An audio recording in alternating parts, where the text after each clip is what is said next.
Yo fam, hold up. One of the biggest legends in Atlanta trap history just got turned away from his own hood. Not by the ops, not by the police, but by his own people. East Atlanta Zone 6. The place that made Gucci Mane, the place he put on the map. Now they saying he can't come back. This ain't some internet rumor. The street's been talking, and today we breaking down exactly how it got to this point. If you're new here, make sure you subscribe and turn on notifications because we don't do the watered down version. We keep it real. Let's get into it. Straight up, Gucci Mane tried to pull up back to the East Atlanta streets that raised him, and word is, he got rejected cold. Videos and talk started circulating. People saying the energy was off. Nobody was welcoming the old king home. This hit different because Gucci ain't just some outsider. He is Zone 6, or at least he used to be. The tension traces back to his relationship with Pooh Shiesty, the Memphis rapper he signed to 1017 Records. What started as a mentor-protege situation turned into one of the messiest label situations in recent rap history. In January 2026, federal authorities say Pooh Shiesty and his crew allegedly set up a meeting in a Dallas studio, then turned it into an armed takeover. They supposedly held Gucci Mane and others at gunpoint, forced him to sign release papers from the label, and robbed him of jewelry, cash, and more. But here's where the streets got loud. After the dust settled and arrests dropped, the narrative in Atlanta started shifting. Some folks in Zone 6 felt like the whole situation exposed cracks in the code, and Gucci's response didn't sit right with everybody. For those who don't know, Radric Davis, Gucci Mane, is more than a rapper. He's the avatar of East Atlanta. From dropping classic mixtapes like Trap House back in the day, to building 1017 Records and putting on artists from Young Thug to Pooh Shiesty, this man defined a whole era of trap music. He survived shootings, multiple prison bids, and came back every time looking stronger. The weight loss, the marriage, the business moves.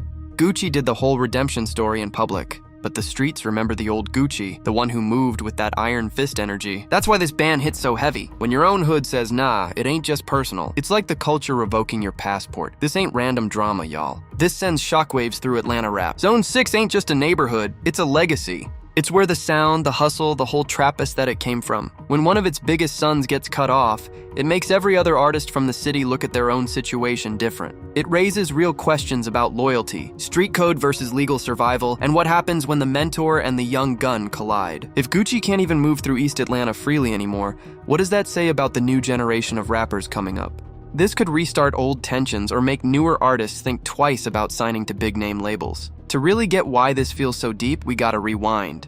Gucci signed Pooh Shiesty when the Memphis rapper was blowing up with hits like Back in Blood. On the surface, it looked perfect. OG from Atlanta putting the young shooter on. Pooh brought that raw energy, street cred, and Gucci gave him the platform. But label deals in this game get complicated fast. Money, creative control, release dates, all that pressure builds up. By late 2025, whispers of tension started leaking. Shiesty wanted out, or at least better terms. Gucci wanted to keep his investment protected. Then January 2026 happened in Dallas. Federal papers describe an armed situation where Shiesty and associates allegedly forced the contract release. Gucci dropped a diss track called Crash Dummy soon after, addressing the situation in his own way. But in the streets, especially back home in Zone 6, people started picking sides. Let's walk through how this tension grew. Early 2020s, Gucci signs Pooh Shiesty to 1017. The collab tracks hit, the buzz is real. 2021 to 2024, Pooh blows up massive, but his own legal troubles hit with the Florida case. Gucci stays supportive publicly while building his reformed image. Wife, kids, sobriety, big business moves. Late 2025, contract negotiations get rocky.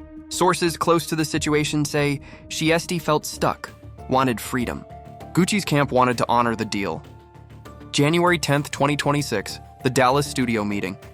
Feds say it turned into a coordinated takeover. Guns out, forced signatures, robbery. Arrests follow in April 2026. Pooh Shiesty and 8 others facing serious federal charges: kidnapping, robbery, conspiracy. Trial set for July. After the charges drop, the streets start analyzing everything. Some in Atlanta felt like Gucci should have handled it differently. Others say he did what he had to. But the vibe in Zone 6 shifted. When Gucci tried to pull up back home, the welcome mat was gone. Now peep this. The real division came from how the situation got handled after Dallas. Gucci, being the victim in the federal case, put him in a tough spot. Some folks in the hood respected him standing up and dropping the diss, but others felt the whole thing showed a disconnect from the old street rules he built his name on. People started saying Gucci had changed too much. The suburbs, the family life, the polished image. When he needed that old Zone 6 energy the most, the streets felt like he wasn't one of them anymore.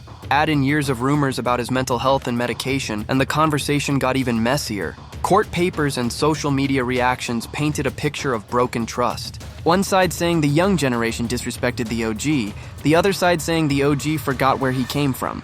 That back and forth turned into straight exile talk. Social media went crazy. Twitter and Instagram timelines were split down the middle. Some fans riding hard for Gucci. They tried to rob the boss, of course he fighting back. Others, especially voices from Atlanta streets, saying Guwap ain't the same no more. Zone 6 raised him and now they don't claim him. Reddit threads and hip-hop communities blew up with debates about label politics, snitching allegations even though Gucci was the reported victim, and whether street code still matters in 2026. Old clips of Gucci talking about loyalty started resurfacing. Meanwhile, in the actual streets of East Atlanta, the energy was quieter but heavier.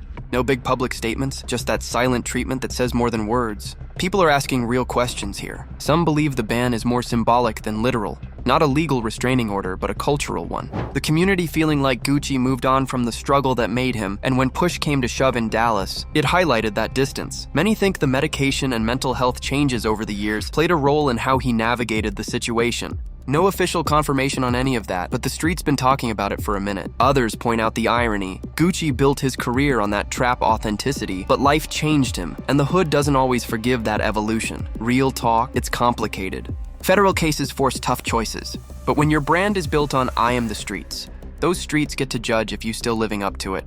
This situation hits on something bigger in the culture. Too many OGs lose touch with where they came from once the money and fame hit different.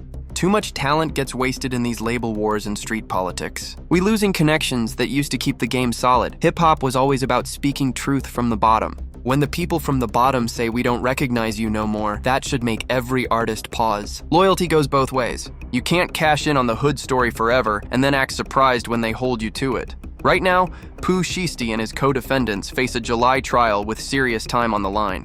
Gucci Mane continues dropping music and building his empire outside the old streets. But the question remains, can he ever fully repair the relationship with Zone 6? Some say time heals, especially if Shiesty gets convicted and the streets see it as justice. Others think the damage is done. The exile might not be permanent, but trust like that takes years to rebuild if it ever does. Gucci's career in the mainstream is still strong, but for real heads, that East Atlanta stamp mattered more than any chart position. Fam, this one got layers. Gucci came from nothing, built a whole movement, then watched it slip away in ways he probably never expected. Does the Zone 6 situation change how you see his legacy? Or do you think he's bigger than the hood now? Drop your thoughts in the comments, respectful only. Who you riding with in this? And if you want more deep dives into these rap street stories, hit subscribe and the bell. We bring in y'all the real every time. Stay safe out there, stay locked in, peace.